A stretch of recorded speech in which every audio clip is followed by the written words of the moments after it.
নমস্কার বন্ধুরা, এর আগের পার্টে আপনারা দেখলেন আমরা জম্মু তাওয়াইতে কাটরার উদ্দেশ্যে গেলাম।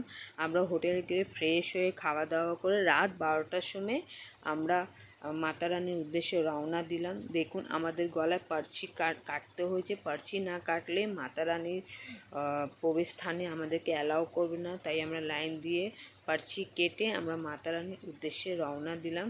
রাস্তা অনেক খাড়া হয়ে যাচ্ছে, অনেক কষ্ট করে বাচ্চাকে নিয়ে যাওয়া মানে অসম্ভব ব্যাপার।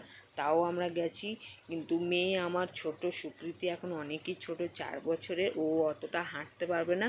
তাহলে আমরা একটা ছোট্ট গাড়ি করেছিলাম, যেটার ভাড়া নিয়েছিল আপনার 750, মানে উপরে যেতে আর নিচে নামতে 750, মোট 1400 টাকা আমাদের দিতে হয়েছে ওকে বসিয়ে নিয়ে যাওয়ার জন্য। আর আমরা অনেকটা হেঁটেছি, হাঁটতে হাঁটতে হাঁটতে হাঁটতে আমরা অনেকটা রাস্তা হেঁটে খুবই ভালো লেগেছে। মাতা রানীর উদ্দেশ্যে, মানে মাতা রানী যাকেই ডাক দেবে সেই যাবে, ওনার কোনো তুলনাই হয় না। প্রেম সে বললো যে মাতা দি। এটা হচ্ছে আমাদের কিছু ভাগ। তারপরে ভাগে আমরা এই রাস্তার শোভাটা তুলে ধরলাম, যে এই রাস্তার পর থেকে তখন বাজে 3:12, তখন রাস্তা পুরো ফাঁকা। তাও অনেক শ্রদ্ধালুরা দর্শন করে ফিরছে, আমরা দর্শন করতে যাচ্ছি।